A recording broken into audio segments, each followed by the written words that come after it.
हरे ओम।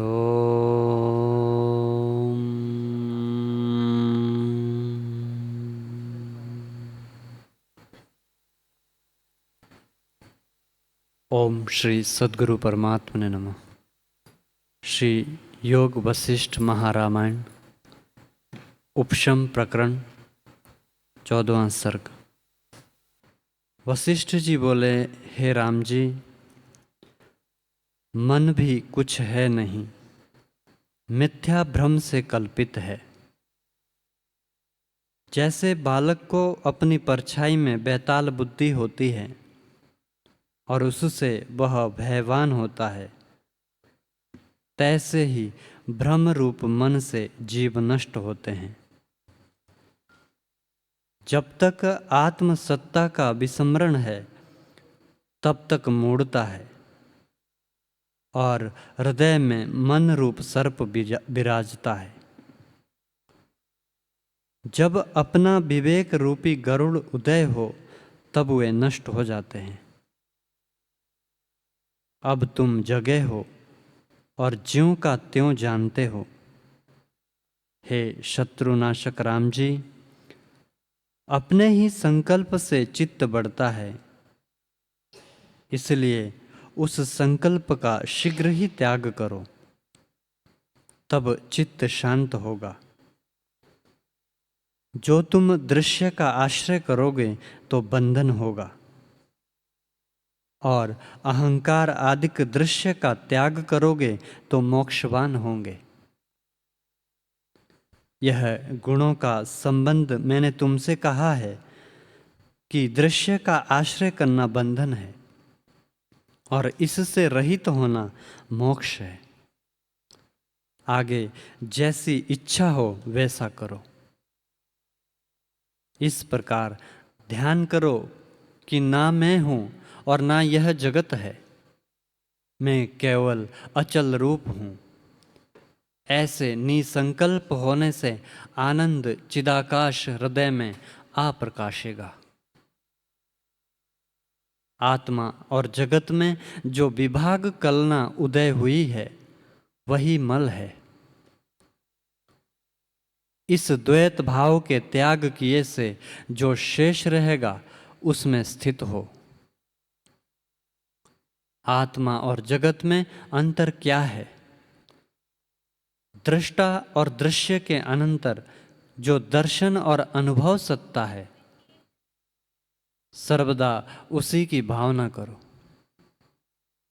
और स्वाद और अस्वाद लेने वाले का त्याग कर उनके मध्य जो स्वाद रूप है उसमें स्थिर हो। वही आत्म तत्व है, उसमें तन्मय हो जाओ। अनुभव जो दृष्टा और दृश्य है उसके मध्य में जो निरालंब साक्षी रूप आत्मा है उसी में स्थित हो जाओ। हे राम जी, संसार अभाव रूप है, उसकी भावना को त्याग करो और भाव रूप आत्मा की भावना करो, वही अपना स्वरूप है। प्रपंच दृश्य को त्याग किए से जो वस्तु अपना स्वरूप है वही रहेगा।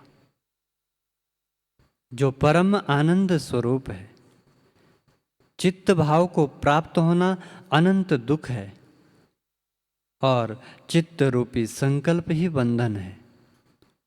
उस बंधन को अपने स्वरूप के ज्ञान युक्त बल से काटो, तब मुक्ति होगी। जब आत्मा को त्याग कर जगत में गिरता है तब नाना प्रकार संकल्प विकल्प दुखों को प्राप्त होता है। जब तुम आत्मा को भिन्न जानोगे तब मन दुख के समूह संयुक्त प्रकट होगा और व्यतिरेक भावना त्यागने से सब मन के दुख नष्ट हो जाएंगे। यह सर्व आत्मा है, आत्मा से कुछ भिन्न नहीं। जब यह ज्ञान उदय हो तब चैत्य चित्त और चेतना तीनों का अभाव हो जाएगा। मैं आत्मा नहीं, जीव हूँ, इसी कल्पना का नाम चित्त है। इससे अनेक दुख प्राप्त होते हैं। जब यह निश्चय हुआ कि मैं आत्मा हूँ, जीव नहीं, वह सत्य है, कुछ भिन्न नहीं, इसी का नाम चित्त उपशम है। जब यह निश्चय हुआ कि सब आत्म तत्व है, आत्मा से कुछ भिन्न नहीं, तब चित्त शांत हो जाता है। इसमें कुछ संशय नहीं। इस प्रकार आत्मबोध करके मन नष्ट हो जाता है, जैसे सूर्य के उदय हुए तब नष्ट हो जाता है। मन सब शरीरों के भीतर स्थिर है। जब तक रहता है तब तक जीव को बड़ा भय होता है। यह जो परमार्थ योग मैंने तुमसे कहा है, इससे मन को काट डालो। जब मन का त्याग करोगे तब भय भी ना रहेगा। यह चित्त भ्रम मात्र उदय है। चित्त रूपी वेताल का सम्यक ज्ञान रूपी मंत्र से अभाव हो जाता है।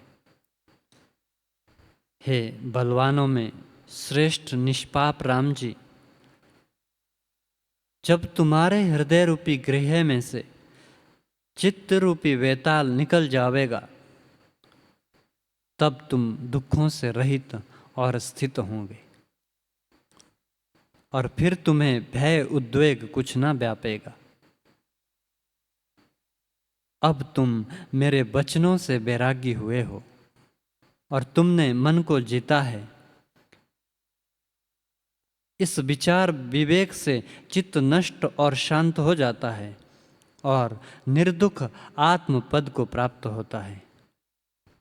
सब ऐषणा को त्याग करके शांत रूप स्थित हो। वशिष्ठ जी बोले, हे राम जी, इस प्रकार तुम देखो कि चित्त आप विचित्र रूप है और संसार रूपी बीज की कणिका है। जीव रूपी पक्षी के बंधन का जाल संसार है। जब चित्त संबित आत्म सत्ता को त्यागता है, तब दृश्य भाव को प्राप्त होता है, और जब चित्त उपजता है तब कलना रूप मल धारण करता है। वह चित्त बढ़कर मोह उपजाता है। मोह संसार का कारण होता है, और तृष्णा रूपी विष की बेल प्रफुल्लित होती है, उससे मूर्छित हो जाता है और आत्मपद की ओर सावधान नहीं होता। ज्यों ज्यों तृष्णा उदय होती है, त्यों त्यों मोह को बढ़ाती है। तृष्णा रूपी श्याम रात्रि अनंत अंधकार को देती है, परमार्थ सत्ता को ढांप लेती है और प्रलय काल की अग्नि जलाती है। उसको कोई संहार नहीं सकता। वह सबको व्याकुल करती है। तृष्णा रूपी तीक्ष्ण खड़ंग की धार दृष्टि मात्र कोमल, शीतल और सुंदर है, पर स्पर्श करने से नाश कर डालती है और अनेक संकट देती है। जो बड़े असाध्य दुख है, वह जिनकी प्राप्ति पापों से होती है, वे तृष्णा रूपी फूल का फल है। तृष्णा रूपी कुत्तियां चित्त रूपी ग्रह में सदा रहती है। क्षण में बड़े उल्लास को प्राप्त होती है और क्षण में शून्य रूप हो जाती है और बड़े ऐश्वर्य संयुक्त है। जब मनुष्यों को तृष्णा उपजती है, तब वो दीन हो जाता है। जो देखने में निर्धन कृपण भासता है, पर हृदय में तृष्णा से रहित है, वह बड़ा ऐश्वर्यवान है। जिसके हृदय छिद्र में तृष्णा रूपी सर्पणी नहीं बैठी, उसके प्राण और शरीर स्थित है। और उसका हृदय शांत रूप होता है। निश्चय जानो कि जहाँ तृष्णा रूपी काली रात्रि का अभाव होता है वहाँ पुण्य बढ़ते हैं, जैसे शुक्ल पक्ष का चंद्रमा बढ़ता है। हे राम जी, जिस मनुष्य रूपी वृक्ष का तृष्णा रूपी घुन ने भोजन किया है उसकी पुण्य रूपी हरियाली नहीं रहती और वह प्रफुल्लित नहीं होता। तृष्णा रूपी नदी में अनंत कलोल आवर्त उठते हैं और तृणवत बहती है। जीवन रूपी खेलने की पुतली है और तृष्णा रूपी यंत्री को भ्रमा होती है। और सब शरीरों के भीतर तृष्णा रूपी तागा है, उससे वे पिरोए हैं और तृष्णा से मोहित हुए कष्ट पाते हैं पर नहीं समझते। जैसे हरे तृण से ढंपे हुए गड्ढे को देखकर हिरण का बालक चरने जाता है और गड्ढे में गिर पड़ता है, हे राम जी, ऐसा और कोई मनुष्यों के कलेजे को नहीं काट सकता जैसे तृष्णा रूपी डाकिनी इसका उत्साह और बल रूपी कलेजा निकाल लेती है और उससे वह दीन हो जाता है। तृष्णा रूपी अमंगल इन जीवों के हृदय में स्थित होकर नीचता को प्राप्त करता है। तृष्णा करके विष्णु भगवान इंद्र के हेतु से अल्प मूर्ति धार कर बलि के द्वार गए और जैसे सूर्य नीति को धरकर आकाश में भ्रमता है तैसे ही तृष्णा रूपी तागे से बांधे जीव भ्रमते हैं। तृष्णा रूपी सर्पणी महाविष से पूर्ण होती है और सब जीवों को दुखदायक है, इससे इसको दूर से त्याग करो। पवन तृष्णा से चलता है, पर्वत तृष्णा से स्थित है, पृथ्वी तृष्णा से जगत को धरती है और तृष्णा से ही त्रिलोकी वेष्टित है। निदान सब लोक तृष्णा से बांधे हुए हैं। रस्सी से बांधा हुआ छूटता है परंतु तृष्णा से बंधा नहीं छूटता। तृष्णावान कदाचित मुक्त नहीं होता, तृष्णा से रहित मुक्त होता है।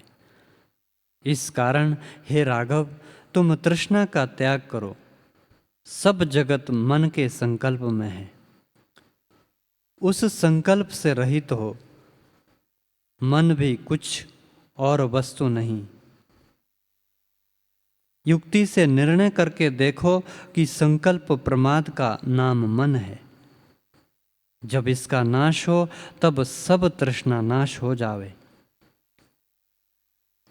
अहम त्वम इदम इत्यादि को चिंतन मत करो। यह महामोहमय दृष्टि है। इसको त्याग करके एक अद्वैत आत्मा भावना की भावना करो। अनात्मा में जो आत्म भाव है वह दुखों का कारण है। इसके त्यागने से ज्ञानवानों में प्रसिद्ध होंगे। अहम भाव रूपी अपवित्र भावना है, उसको अपने स्वरूप शलाका की भावना रूप से काट डालो।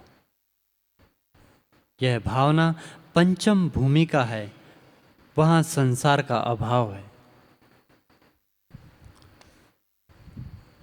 राम जी ने पूछा, हे मुनीश्वर, ये आपके वचन गंभीर और तोल से रहित है। आप कहते हैं कि अहंकार और तृष्णा मत करो। जो अहंकार त्यागे तो चेष्टा कैसे होगी? तब तो देह का भी त्याग हो जाएगा। जैसे वृक्ष स्तंभ के आश्रय होते हैं, स्तंभ के नाश हुए वृक्ष नहीं रहते, तैसे ही देह अहंकार धारण कर रहा है, उससे रहित देह गिर जावेगी। इससे मैं अहंकार को त्याग करके कैसे जीता रहूंगा? यह अर्थ मुझको निश्चय करके कहिए, क्योंकि आप कहने वालों में श्रेष्ठ हैं। वशिष्ठ जी बोले, हे कमल नयन राम जी, सर्व ज्ञानवानों ने वासना का त्याग किया है, सो दो प्रकार का है। एक का नाम ध्यय त्याग है और दूसरे का नाम नय त्याग है। मैं यह पदार्थ रूप हूँ, मैं इनसे जीता हूँ, इन बिना मैं नहीं जीता, और मेरे सिवा भी कुछ नहीं। यह जो हृदय में निश्चय है, उसको त्याग कर मैंने विचार किया है कि ना मैं पदार्थ हूँ और ना मेरे पदार्थ है। ऐसी भावना करने वाला जो पुरुष है, उसका अंतःकरण आत्म प्रकाश से शीतल हो जाता है, और वे जो कुछ क्रिया करते हैं वह लीला मात्र है। जिस पुरुष ने निश्चय करके वासना का त्याग किया है, वह सर्व क्रियाओं में सर्व आत्मा जानता है। उसको कुछ बंधन का कारण नहीं होता। उसके हृदय में सर्व वासना का त्याग है और बाहर इंद्रियों से चेष्टा करता है। जो पुरुष जीवन मुक्त कहता है, उसने जो वासना का त्याग किया है, उस वासना के त्याग का नाम देह त्याग है। और जिस पुरुष ने मन संयुक्त देह वासना का त्याग किया है और उस वासना का भी त्याग किया है, जो नय त्याग है, नय वासना के त्याग से विदेह मुक्त कहता है।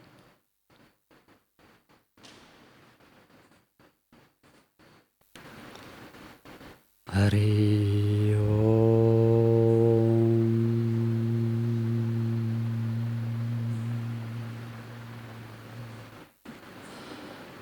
ओम सहनावतु सहना भुनक्तु सह वीर्यं करवावहै तेजस्विनामधीतमस्तु मा विद्विषावहै। ओम शांति शांति शांति। श्री सद्गुरुदेव भगवान की जय।